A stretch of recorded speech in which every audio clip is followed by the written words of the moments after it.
Author's note. Let me start by saying this plainly, before anybody tightens their jaw or starts rereading sentences with a defensive squint.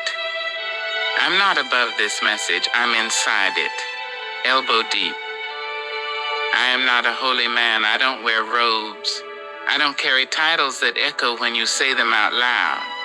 I'm a human being with a pen and a calling that requires me to deal in words, dangerous things, words every single day. And yes, that means I have to be twice as careful, not twice as loud. Don't let your mouth borrow the devil's megaphone. A New Orleans porch reflection on slander, loose tongues, and the long walk back home. Written by Kateb Shuna. I was raised by people who believed language had consequences that didn't always show up right away. Folks who understood that once something leaves your mouth, it don't belong to you anymore. It belongs to whoever it lands on. So if this reflection feels like a warning, it is. If it feels like a confession, that too. And if it feels like somebody talking to themselves out loud on a creaky New Orleans porch, well, that's exactly what it is. Nah, don't be upset with me, I'm just the pen. Slander rarely announces itself as cruelty. It prefers a softer entrance. It shows up wearing concern, like a borrowed jacket. It clears its throat before speaking. It leans in and whispers. I ain't judging, but I probably shouldn't say this, but I don't know how true it is. I'm just repeating what I heard. That's how it gets you. That's how it survives.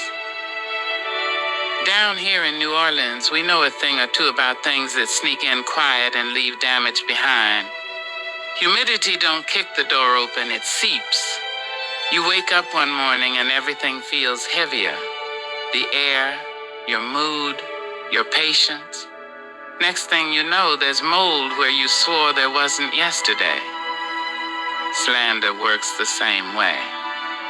It don't always sound violent, it sounds reasonable, calm, almost responsible. But make no mistake, once those words are spoken, they start rearranging furniture in somebody else's life.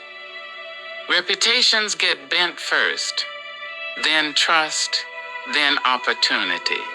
And somewhere down the line, the person at the center of it all starts questioning themselves, not because they did something wrong, but because lies repeated long enough start sounding like truth even to the innocent.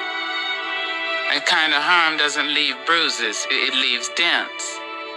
Quiet ones, the kind that show up later when confidence feels shaky and joy feels cautious. I've watched friendships die over sentences that never should have been spoken. I've seen families split clean down the middle over rumors dressed up as just being honest. Careers stalled, names dragged, spirits dimmed. And what makes it worse is that once words are released, you can't gather them all back up again. You can apologize, sure. You can explain. But slander travels faster than repentance and doesn't always accept return postage. My grandmother Celestine didn't tolerate that kind of talk at all. She didn't debate it, didn't dramatize it. She just shut it down with a look and say, "Put that away." Not argue it, not analyze it, put it away. She taught me that slander didn't just hurt the person being talked about, it revealed something about the person doing the talking. A crooked place inside, an unattended wound, a heart that needed cleaning before the mouth needed defending. She used to say, slander was listed among the behaviors that push people far from the Creator. Not because the Creator was fragile, but because slander corrodes the soul doing the speaking.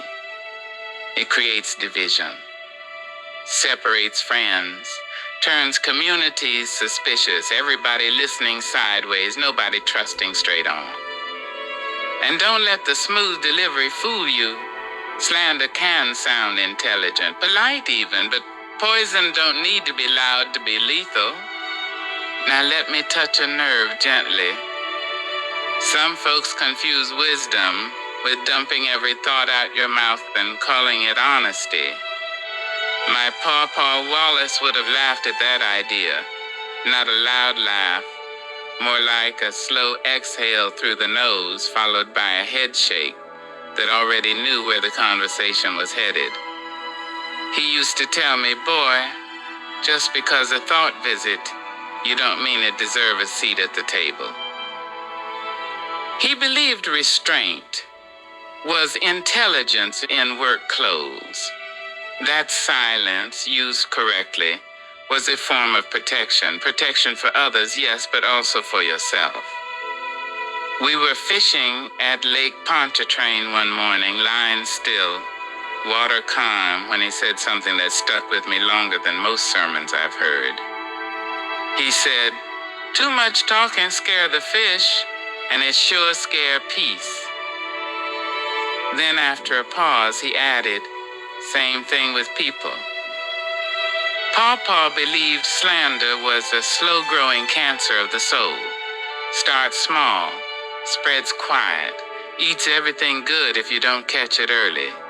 And he warned me that the real consequence wasn't public punishment.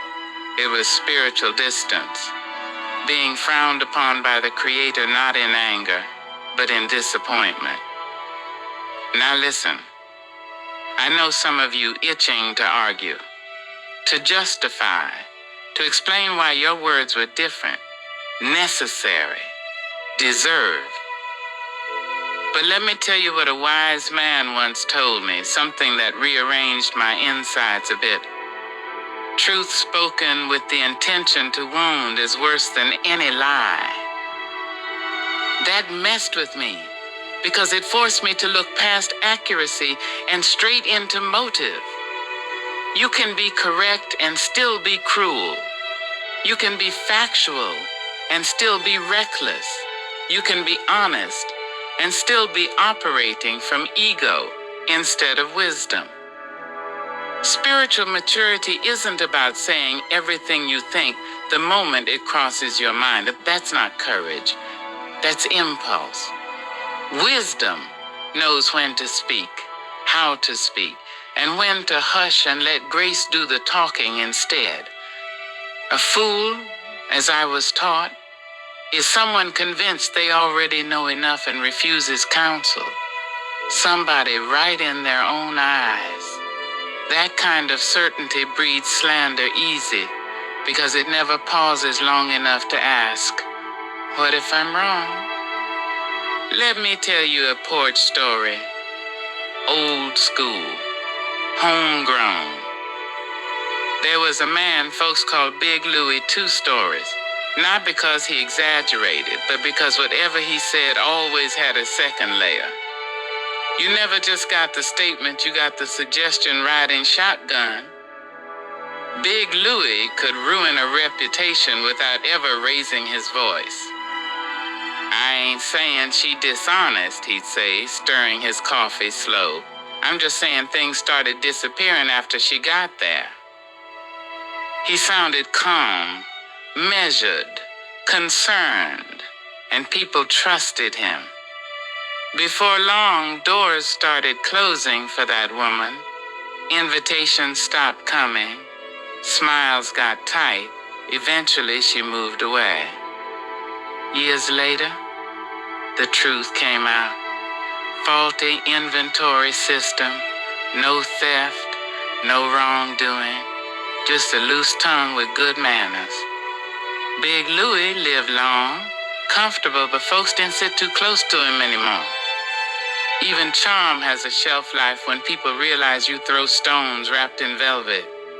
That's slander. That's how it works. And this is why we're urged, warned, really, to speak words that build instead of bruise. Words that offer grace, not gasoline. That leave people intact even when correction is necessary. Correction doesn't require character assassination. Accountability doesn't need humiliation.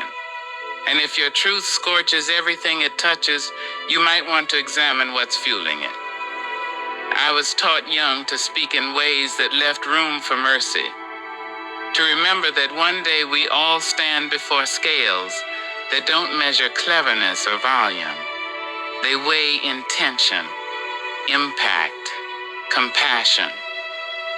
As a writer, I was warned early. Never use your calling to slander. Never let bitterness guide your pen. Because gifts misused don't just fail, they get revoked. So I'm urging you, and I'm urging myself, choose words that heal. Pause before repeating something you didn't verify or don't need to carry. Ask yourself if what you're about to say adds light or just noise.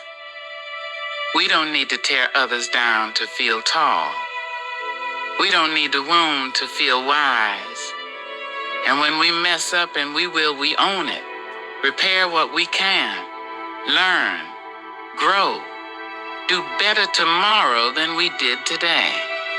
That's spiritual work too. Closing author's statement.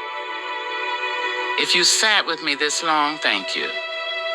This wasn't written to scold or sanctify. It was written to remind us gently, firmly, honestly, that words are never just words. They shape rooms. They bend futures. They reveal hearts. I'm still learning, still checking myself, still asking the Creator to guard my mouth when my ego wants the microphone. So don't put me on a pedestal, and don't throw stones either. Just walk with me toward better speech, softer landings, and a little more grace than yesterday. I'm just a man with a pen, and I intend to keep writing carefully. Poem, Warning, by Kateb Shona. Watch your tongue when it itched to speak. That kind of fire burned the strong and weak. Slander sounds small, but it strike real deep. Steal a man's name while you still get sleep. Defamation live off borrowed breath, half-told truth and careless depth. You pass it once, then walk away. But the damage stay when the words don't stay. Names get broken, doors get closed. From things you claimed but never knowed. The lie run fast, the truth moves slow, and you won't feel the weight you throw. Heaven don't miss what mouths release, every reckless word, every stolen piece. So speak with fear, or learn too late. Loose tongues carry heavy weight. Thank you for listening. This is Katib Shanor, and I want to personally thank all of you for reading and listening to this reflection. I hope it touches you like it touched me. Thank you.